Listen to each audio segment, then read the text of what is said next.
Here we go again. Coffee, shower, train, and work. Isn't that a bit of a cliche? Yes. But I've seen so many people around me feeling depressed or anxious just thinking of going to work. So they switch to another company, hoping that things will be better elsewhere, before moving on again a few months later. Every day is the same day, and they just dream about making their getaway.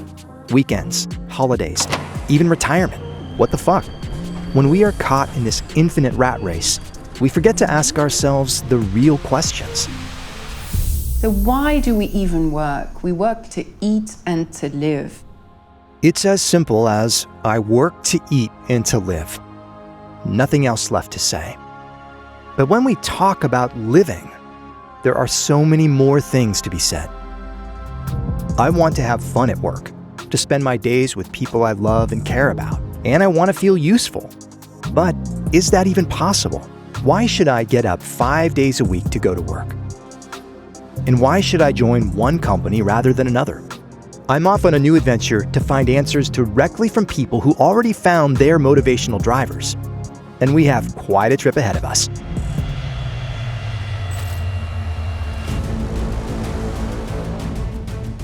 It's very hard to give a definition of work, and the relationship with money isn't clear. When you ask some people, I asked my daughter recently, why will you work? Why would you work? And she said, for money. But it's unclear whether that defines work. Is it activity for which you get paid or not? Money itself is not a purpose. It's a way to purpose. It is the increasing expectation, I think, that employees have. They want more out of their work life than simply a paycheck. I spend most of my awake life here at work. So it needs to be something that fulfills me. When you connect with a company that you feel passionate about and that you're doing the right thing, it doesn't feel like work. Parce qu'on sait répondre à la question en quoi cette boîte elle est utile et en quoi moi je suis utile à partir du moment où je m'engage pour elle.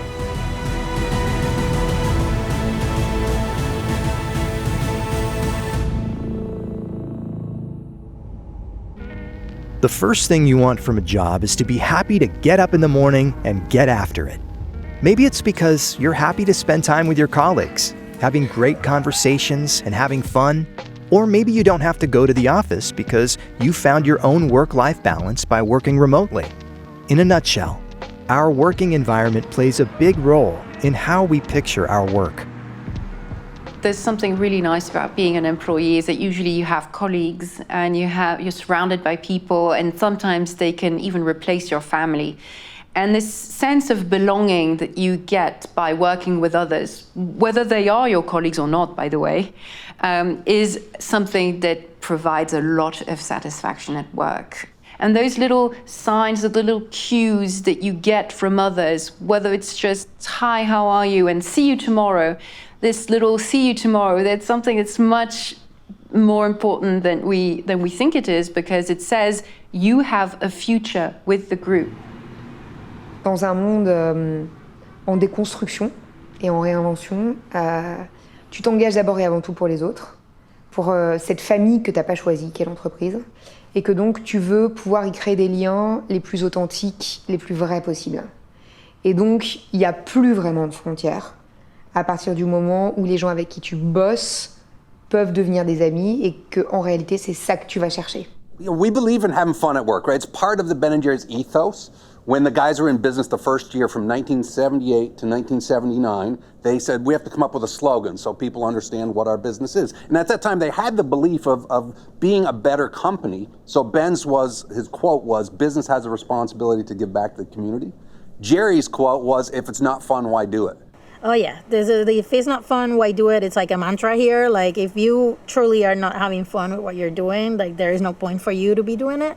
And like if you get the chance to talk to other people, you will see that rings true. Right, even with our name titles, like we're saying, our title at work, you could have a regular boring business title, but the idea when you meet with people and you say, I'm from Ben & Jerry's, here's my title, they're always going, man, Ben & Jerry's, you guys know how to have a good time. When I was working here 25, 30 years ago, a truck would back up with blueberries. and we would shut down the offices and we would all go out and help unload blueberries because it was fruit. It couldn't, last all day long. So we said it was a priority. And that idea of working together was a pretty magical thing, right? Pretty unique when you're a small company. When you grow that way, to be able to still keep people involved, that it takes more work, it takes more effort, but it's something I think we're really dedicated to.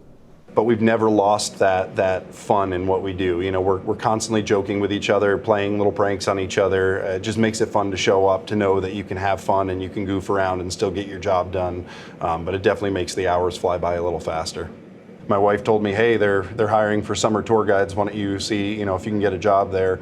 So I think the reason why people come is varied. I think the reason why people stay is culture and how they're treated and what the company's all about. That's been my experience here. I definitely planned on this being a short stop on the map for a summer and then on to something different, and then 12 years later, I'm still here. When you connect with a company that you feel passionate about and that you're doing the right thing, it doesn't feel like work, right? It doesn't feel like effort. It feels like I am excited to come to work and to do the things that we get to do. And so that's the thought in terms of why choose a company? If you can find one that motivates you and one that you connect with personally, go do that. On va t'inciter à être parfaitement comme tu es, que tu te sentes parfaitement libre de l'expression de ta personnalité, plus que ça de ta singularité. On t'impose pas de porter un masque en arrivant pour être quelque chose qui est attendu par la société. C'est un peu McDonald's, hein. Venez comme vous êtes, mais pour de vrai. Et parce que tu te sens en adéquation et pas en justification de ce que t'es, ou en mimétisme de ce que tu devrais être, t'es pleinement performant. T'es pleinement toi, en fait. I don't have to be someone I'm not. So I get to come up here and be myself. I'm originally from Puerto Rico. So I'm American, but I'm from the Caribbean. So Vermont is a very different, culturally very different place from home. I feel like at Ben & Jerry's, I get to come as myself. I don't have to pretend to be someone I'm not. I don't have to hide my accent. I just can be 100% myself. Perks you get at work are also an important part of the working environment. One of the funny ones at Ben & Jerry's is getting 3 pints of ice cream a day. That's what dreams are made of. But there's also one kind of perk that some companies are starting to offer their employees, and I know that it's something that some people can only dream of. An unlimited holidays policy. Let's return to France and meet with the team at Open Classrooms to find out more about it. The company started when Matthew and Pierre were only teenagers and they wanted to offer online courses. Since then, they've come a long way, and they now have a team of hundreds of people dedicated to making education accessible to all. A couple of years ago, we decided to implement this unlimited pay holiday policy, and we want to make sure that you will take this time. And it's not like, oh yeah, it's there, but there is social pressure not to take it, right? Because this would be bullshit. So we implemented a bonus of 1,000 euros every time you take a vacation that is longer than 3 weeks. So the company tells you, take more than 3 weeks every year, and we will pay you 1,000 euros to do so, because we believe it's going to be good for you. And because it's going to be good for you, it's going to be good for the company and for the rest of the organization. This is not something basic. It means that you don't have to worry anymore if you have to pick one day off to attend personal matters, or if you need to rest. You don't have to worry about this. So as long as you perform on a long-term basis, it's okay, right?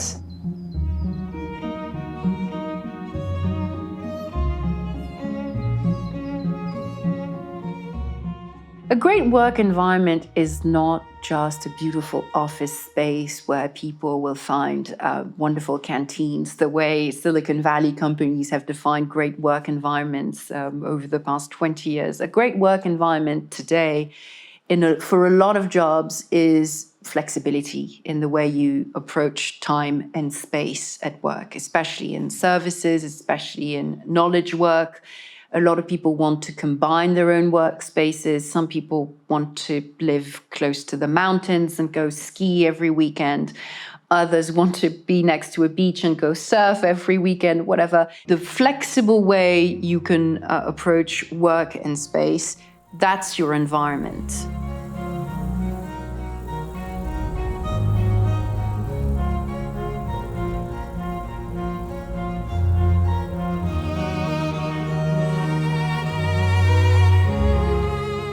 I got to know this area during the pandemic. Thanks to Open Classrooms, I was able to work from here for about 2 months. I fell in love with the area. It just brings together everything that I like to do in my personal time. Cycling, walking in the nature, hiking. The sea is not very far. So I felt when I was there last year that I would love to live here maybe one day. It allows me to still continue to do the job I was doing before for Classrooms, have the impact that I've had so far, but also do the things that I like. This is a picture of work. So we're a remote-first company, not a remote-only company. So we still have offices, and we're in a headquarters in Paris. We have offices also in Nantes, in London, in New York. We want to give the freedom, the choice to our employees. We want also to be closer to our students. All students study online. So it feels only natural that we collaborate and we work online too, to some extent, right? I can only agree. Asynchronous communications are the new norm. Even me. I've never commuted to an office, and I work remotely every day. And most of my friends working in the service industry tend to do the same. That's a pretty attractive working environment, isn't it? But I wonder if it's the same in every industry. What happens to people whose jobs can't be done remotely? I went to the middle of the UK to a Saint-Gobain glass factory. As you can imagine, someone has to be there to keep the machines running. Moi, j'ai jamais vu des rapports humains plus puissants, plus respectueux, plus profonds que dans des boîtes industrielles centenaires. Parce qu'il y a la culture de l'atelier, t'as la culture du compagnonnage, t'as la culture de l'apprentissage dans les deux sens, du respect intergénérationnel. Et ça façonne les fondations qui sont extraordinaires pour des rapports humains. A nice website, good salary, good benefits, and a clear mission can help to bring people in. But what really makes people want to stay is the experience they have once they're in the company.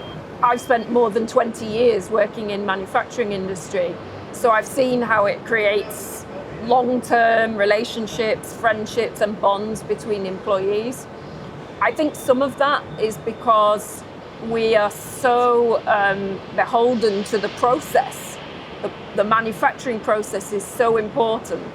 And when you get technical hiccups or difficulties, it's really important that everybody comes together to solve those issues as quickly as we can so that we can keep making our products and keep supplying our customers. It's very important that within the course of your working day, it is not 100% about work. There is actually time for conversation, just to spend some time with people, to talk about what you did at the weekend or what TV show you're watching. And that's fine. It's a really, really important part of how people connect with each other and absolutely needs to be encouraged in the workplace. So it feels like the first motivational driver is to create a good work environment. It seems obvious that we should all have friends at work, have fun, and enjoy flexibility. But I think it's good to remind people that this is the foundation, because a lot of companies already fail to provide this kind of environment. But a great working environment isn't enough, right? We still need to enjoy what we do, the task itself, and that's the second motivational driver. And on that topic, I love Letitia's analysis. She recommends reconnecting with the values of craftsmanship. Usually when I speak about craftsmanship, I tend to speak about craftspeople and self-employed people and freelancers. But in fact, the values of craftsmanship, autonomy, responsibility, creativity, can be compatible with being somebody's employee. We've inherited this world of work where the head and the hands were separated in a violent way. So you had those people in charge of thinking, designing the processes, the engineers, the thinkers. And then on the other hand, you had the people whose sole job was to execute a task and to do it in a very reliable way, in a very repetitive way. And this is a very violent thing for most people. This is not the way we would naturally approach work. Naturally, our intelligence is as much in our hands as it is in our head. And a lot of people today want to reconcile the head and the hands. And it can mean working with your hands or using your hands more, but it can also mean basically making things, and that involves the head as much as the hands. Woodworkers, chocolatiers, ceramists, they all know how to reconcile the head and the hands. To better understand Letitia's theory, I met with a craftsman whose work I have admired for years. He is based in Chamonix, Mont Blanc, surrounded by mountains. You can imagine how much I was looking forward to meeting him. Peter makes modern freeride skis out of wood. And he didn't choose the worst place for his studio, did he?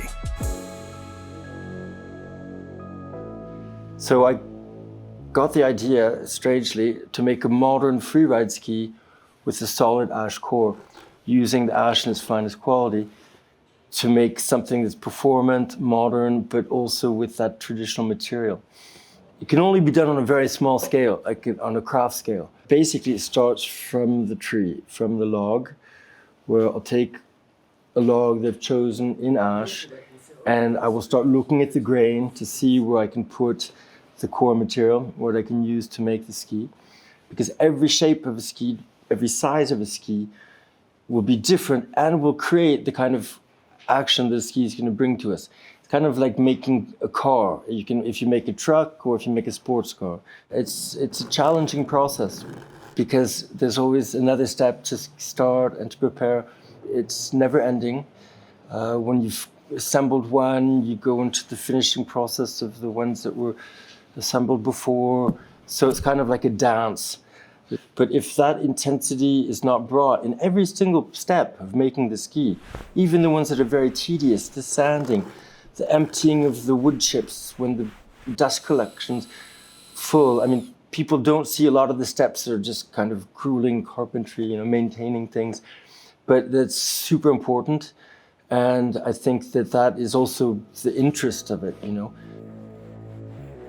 So craftsmanship is not solely for people working with their hands in the strictest of sense and making things with wood. It's also just basically being at peace with who you are and using all of who you are at work. It's not just about thinking what kind of benefit you're going to make of something. It's about how the object is going to be used, how it will last, how the people who are going to use it will create that sentimental tie with this pair of skis. Well, most of our clients are very passionate skiers, love the mountains, same as I. So I start by asking them what they like to do and where they ski. And very quickly I understand what they're interested in the mountains. I mean, some people are really looking just for free ride, pure powder as much as possible. Some people are skiing in the resorts and also powder skiing, kind of a mixed use. And some people say, no, we're really mainly with the family on the slopes. And I think that's satisfying and very special when you can make an object that someone actually can use for a long time and they fall in love with. On our level of production, very small, maybe 100 pairs of skis at most a year, we're able to bring that quality to the people I make skis for, and that's a great pleasure.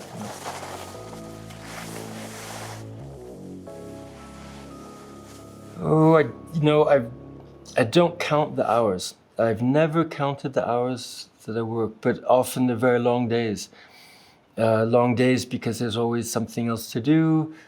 Long days because that allows you to be even more prepared for the next day. In the craft process, often it's really cool to glue things together at night so that the next morning you can continue the next steps. So often they're really long days. But since I enjoy what I'm doing, it's not really a problem. I don't wear a watch, I never have. I have a biological clock, and it's more about going from each step to the next in that whole fabrication process. So creativity is not just being Picasso. Creativity is finding a unique solution to a problem and using your head to find it. So a lot of people who work in finance or in accounting and work on Excel spreadsheet, you do not usually associate an Excel spreadsheet to creativity, but it's actually usually very creative. And if you've done a little bit of mathematics, you know that it can be super challenging to find a unique way and a unique path to solve a problem. And Excel is a tool to do that. I definitely think we can find creativity in every realm of work. And the most important thing is that when people choose to do something, they're passionate about it and interested in it. That has just as much creativity in every moment as I do when I'm making an object or a ski. Creativity can be found everywhere, and that is what makes the world a beautiful place. Everyone, I think, has creativity in them. Some people don't maybe admit it or think they're creative. Wow. Peter truly represents the craftsmanship spirit. I now have a better understanding of it. When you see a beautiful object, a wonderful piece of art, to get to this end result, you need to bring so much intensity to your craft. And I agree that we're all creative. We just express it differently.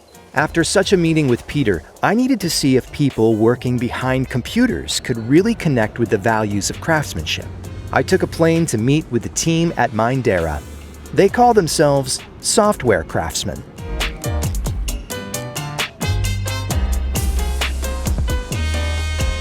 Software craftsmanship. Well, building software is like building anything else. It can actually be a form of art. We use software every day on our phones, on our computers, and someone built it. It's not just something that appears out of thin air. It's not made by a computer. It was made by a person. So the idea of when you're a craftsman, a normal craftsman, when you're working with wood, you would build like some furniture, and on the back, if you're a real craftsman, it would look as good as on the front. So something that no one would see normally. And I would look at software craftsmanship like that. So the code itself, the process itself, it's carefully made. And it's just not looking at the results. The process as a whole is part of the result. And sometimes it's just when you do something simple that solves a very complex problem, that's beauty. The way people write code is very different from each other. And you can also see traces of their own personalities there, the way they organize it, the way they document it. Yeah, so I think you need to be proud of what you're doing. So I think that's a key thing. And I think if you're not proud of what you're doing, you're probably going to end up just doing it for the money. To be proud of what you're doing, you're going to put a lot of you into whatever you're doing. So that means that if you have more autonomy, you're going to put more of yourself into it. You're going to be more creative in building stuff. You're going to be responsible for what you're doing. So I think I see a lot of those values as needs to create craftsmanship. Autonomy, creativity, responsibility. These are the values of craftsmanship that the members at Mindera are able to find in their day-to-day jobs. They have a pretty unique approach to management, as they don't really have managers. So we work in a different way. We do not have management. We work in a collaborative way, all of us together, making decisions together. And this, I believe, is different than many companies. So we do not have one person making the decision for all of us. We together make the decisions. In our culture, we really don't control people's time as long as just they're delivering what they need to. I think that's something important. Like I would never control my team just to make sure they are working from 9 in the morning to 5. If they want to go for break and surf, everyone is free to do that, as long as you're just doing your work at the end. We have a flat hierarchy, like you don't need to go through all the levels before you need to take a decision, right? So you don't have a boss. Some people that work here kind of reached me and said, you want to join us? Told me about the company itself, and I found it was like a anarchy, communist style thing. It was kind of confused me. How do you don't have managers? How do you kind of do things? Who tells you what to do? Where are the borders? That's what fascinated me. Like, I want to know more. Is this real? Is this just corporate nonsense that you just speak out just to kind of get people on board? It's real. So we don't have managers in the world. We don't think we need managers. And for the past 7 years, we didn't need them. So we just needed people, autonomy, and build up on that. The first time I got here, I asked, well, so what's my job description? What am I supposed to do? And the thing they asked me is, what do you want to do? So I just started seeing what everybody else was doing, and I started giving inputs on my first day on how, well, maybe we can change this, or maybe we can try and change that. On the first day I got here. Here I have ownership of everything I do. If I decide to do something, well, it was me who decided to do it, or it was like a group decision, a team decision, and it was very democratic. Everybody voted, let's do it like that. Mm-hmm. And you feel like you have ownership of the process, and that ownership makes me feel like that this company belongs to me too. The reason why many people stay here is because of the culture, definitely. That's the main reason why I'm here. You could offer me double of the salary, and I don't see myself moving.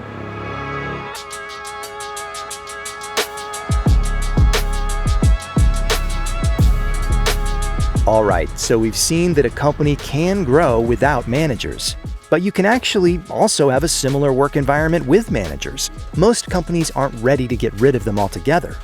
But the role of a manager is to create an environment where everyone feels safe taking initiatives, speaking up, and the manager is there to facilitate that and to provide recognition.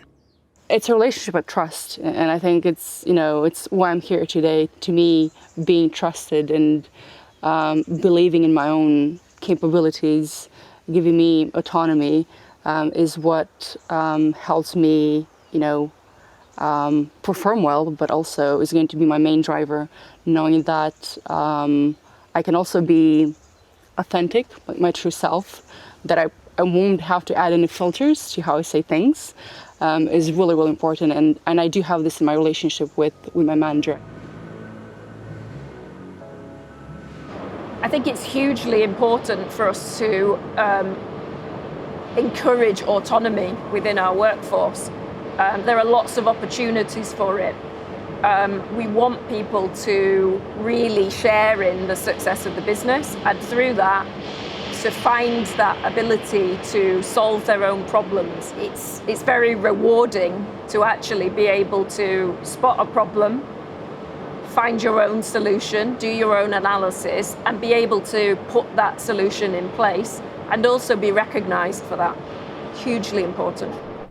C'est-à-dire qu'il y a des managers qui sont des jardiniers de l'engagement et qui, sur des pools de talents, en fait, sont dédiés au fait de cultiver la singularité, de renouveler les deals tous les 6 mois, tous les 2 ans, tous les 5 ans, ça dépend des collaborateurs, ça dépend des générations, mais de se poser les questions, en fait, de manière ultra régulière, des conditions d'expression de la singularité et d'engagement sans filtre, sans masque, des talents quels qu'ils soient.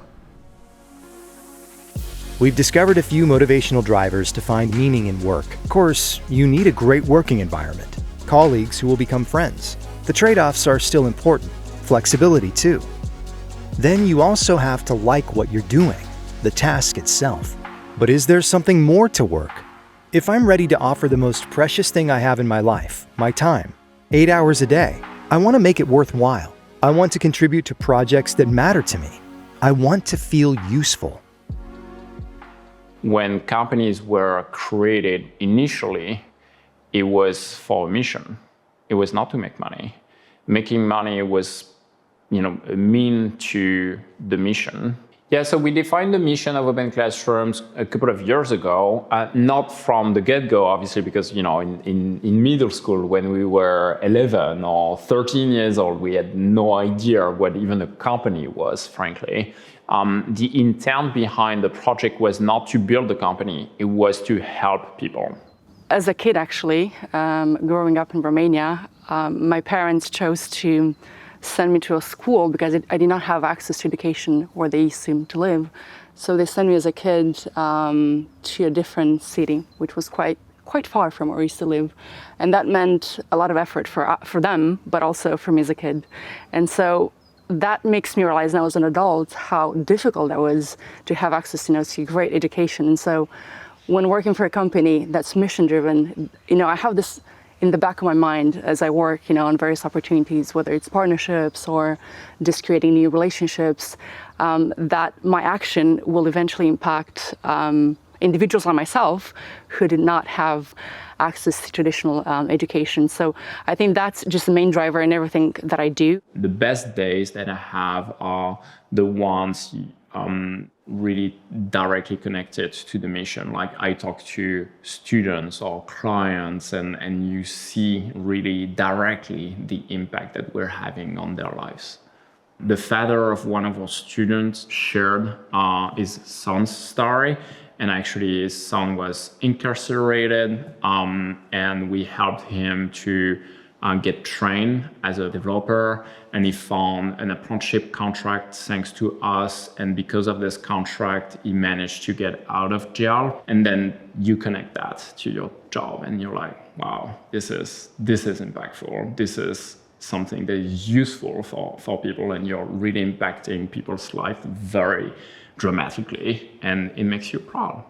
What I see is it's more and more important to the people who come and interact with us and apply to come and work with us that there is a very clear purpose, that we can articulate what our place is in society, what we are trying to do for the world, for the planet.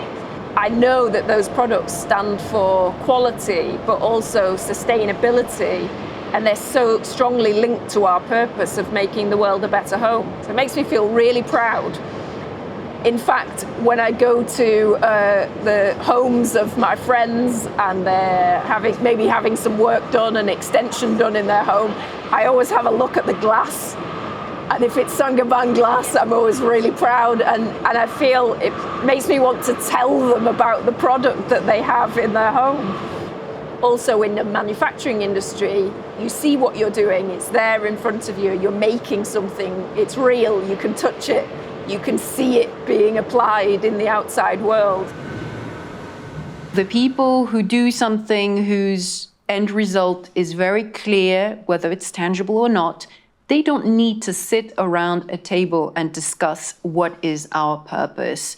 Do we have a purpose? Or what is our mission? Should we follow the mission and accomplish the missions? Usually, the more you talk about it, the less obvious it is, and the more bullshit it tends to be, or the more fake it tends to be. So I'm not saying that it cannot be something complex and not obvious, but usually through your actions and your work, you do not have to think long and hard about what the mission is. Dans un monde qui est parcouru de transitions sociales et environnementales qui sont inédites dans l'histoire de l'humanité, il faut que je m'engage dans des entreprises qui ont un effet d'impact à l'échelle. Et donc, plus que d'être entrepreneur de ma vie en quête d'un sens sublimé, il faut que je sois utile au monde dans des boîtes qui ont la capacité de faire bouger les lignes. Here we are. And that's why we crossed the Atlantic. Even if the mission isn't clearly linked to your products and services, you can still unite the company's staff members, their clients, and their suppliers around a set of shared values, and take a stand on issues that matter. And in that area, Ben & Jerry's has been leading the way.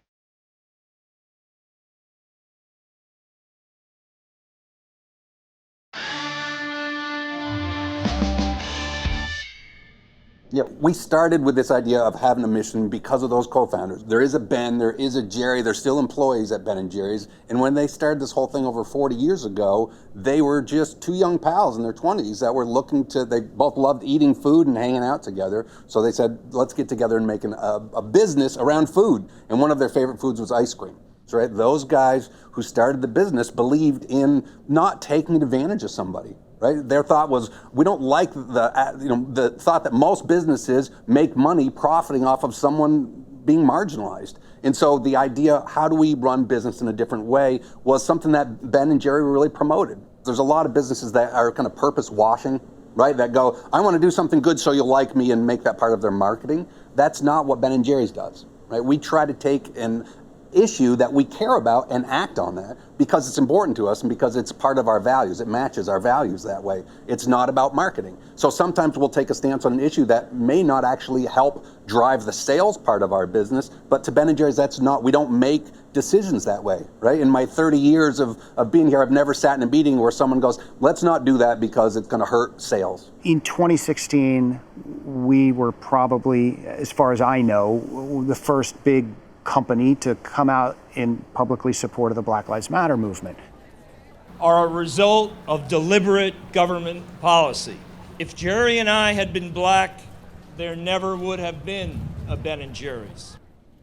I can tell you that the phones over here in this part of the office, our consumer care line, they rang off the hook for 3 weeks. We had thousands and thousands of people contact the company who opposed our decision and described the Black Lives Matter movement as a terrorist movement, as anti-cop. And so if you're our CEO, yeah, and you've got your consumer care team who typically day to day are answering phone calls because people didn't get enough cookie dough in their ice cream, or they got too much cookie dough in their ice cream. They're taking calls from very angry and upset people. There are many corporate leaders, I believe, who would look at that and say, we made a mistake. That was a mistake. We're an ice cream company. We shouldn't have done that. And I think what's different about the leadership here is they look at that, and I think they understand that we must have done something important to engender that kind of response. When we go into a new country and we take a stance on some controversial issue, like supporting same-sex marriage, and we'll say for 30 years we've been supporting the LGBTQ community here in the US, where if other countries don't know that, we come in and they go, why is an ice cream company getting involved with gay marriage and being supportive of that? When they understand our history, that it's something that's been important to us and something we've acted on, then it makes a lot more sense to them. I think once you set that expectation, as Ben & Jerry's has done, now people expect us to take a stance on issues, to get involved and try to grow our impact, so it's not just about our own supply chain. Recently, we had the chance where we've been suffering from a labor shortage like everyone globally, right? You don't have enough employees. And so our manufacturing facility said, we need some help to make ice cream. So they reached out to people in the office to say, can you come jump on the line and help out? So when I was there on the line working for 12 hours and you're watching pints go by, 300 pints a minute that are coming by and just going by so fast, when we're doing flavors that you know, like our chocolate fudge brownie ice cream that uses brownies from the Grayston Bakery in Yonkers, New York, right? They employ homeless people, they give them job skills and training, and you go, every time one pint goes by, you know what you're doing is helping that mission, right? That really makes it impactful, I think, when you're working on the line, as opposed to just sitting there saying, all right, I'm going to be looking at the clock and waiting for when my shift ends. Mais je crois que le fait pour l'entreprise de faire des courbettes et de se dire on est dans une guerre des talents et donc on doit être à la mode, à la page, etc., etc., c'est pas le bon angle d'attaque. C'est une course, c'est une guerre qui est perdue d'avance.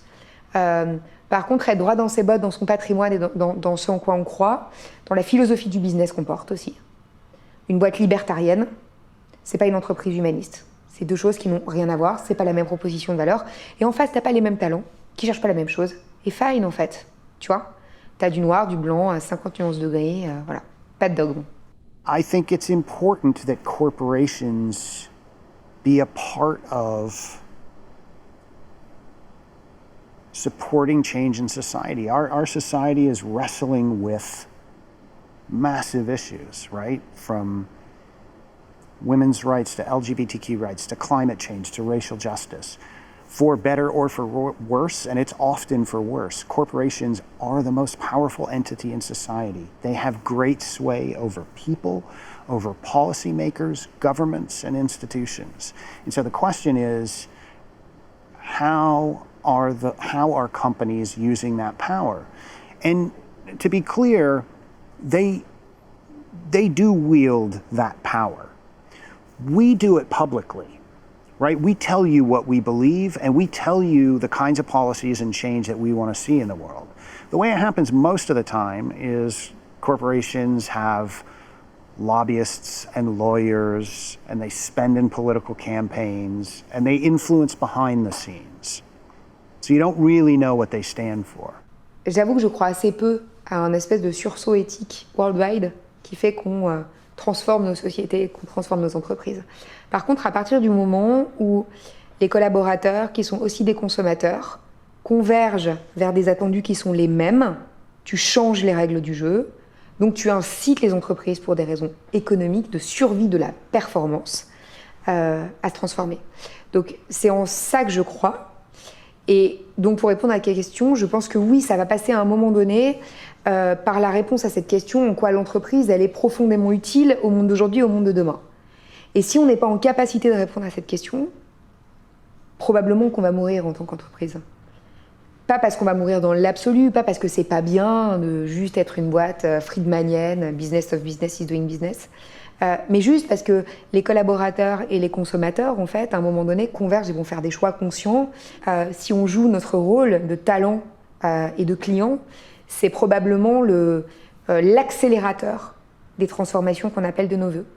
C'est ça la définition de la mission. C'est comment est-ce qu'on peut être utile et générer de la performance durablement sur les 30 prochaines années. Our consumers who know that we have this social mission, that we use our company to advance social change in the world, those consumers are measurably more loyal, about 4 times more loyal than consumers who just think we sell them ice cream. Those consumers who know what we do are less likely to buy Haagen-Dazs when it's on sale 2 for $5 at Walmart, right? And so if that works for us, it can work for any company. And I think the other important thing that, whether you call it having a purpose or being values-led, it is an incredibly powerful motivator for employees. I don't think I would ever work for a company that doesn't have a clear purpose. You do what you got to do to put food on the table, obviously, and if you're in the position where that's what you need to do, then you do what you got to. But as far as what I would want to do and what would call to me, that's a big part of why I'm here at Ben & Jerry's. It's a big part of why I've stuck around. And if I were to ever leave here one day for whatever reason, I would definitely be looking for a place that had a similar sort of mentality where they're not just here for the bottom line or to make money for shareholders, but we're here to make the world better. But I've been part of the Ben & Jerry's Foundation, and I've been able to go and actually talk face-to-face with the people who are impacted by the decisions we make and the things we do as far as funding various organizations. And I keep that in the back of my head. So as we're fighting through issues on the production floor or we're struggling with waste or whatever we might be doing, in the back of my head, I can always remember it's part of something bigger and it's making an impact in the world, and that kind of colors things in a really positive way. Even if you don't agree with the particular position we may have on the criminal justice system, that's what's important about Ben & Jerry's. No matter where you sit in the company and who you are, there is a way for you to connect with the mission and values of the company. Cette quête de sens, je pense qu'elle est absolument pas générationnelle. Elle est vitale, parce que finalement, le taf, c'est l'activité qui nous prend le plus de temps à l'échelle d'une vie. Donc il est impérieux que ça soit pas pauvre, totalement inutile. Et ne serait-ce que dans les interactions humaines et les liens sociaux de qualité qu'on va avoir dans une équipe, ça donne du sens à la vie, ça donne du relief à l'existence. Je pense que ce qui est en train, par contre, de se préciser de génération en génération, c'est que la quête de sens, elle se dote d'une définition qui est moins personnelle que sociétale. Et donc, je ne m'engagerai, je vais donner 10 heures de mes journées, 40 ans de ma vie, qu'en échange d'une contribution utile au monde qui est le mien. Well, ultimately, It's not that difficult to find meaning in work.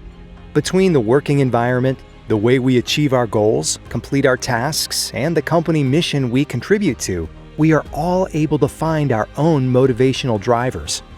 Of course, not everything is perfect in the larger companies we visited, but even in smaller ones, each experience is completely different, and there's no one-size-fits-all. So why do we even work? For all of it. To learn new things, to meet with people, to feel useful, to keep us busy. What else do you want to do? Sit on the beach and watch the days go by? But hey, trying to find meaning doesn't have to be painful. There's no point in pushing the reflection too far. The most important thing is just to enjoy the ride. This is how I imagine the future of work. Enjoying our days out there.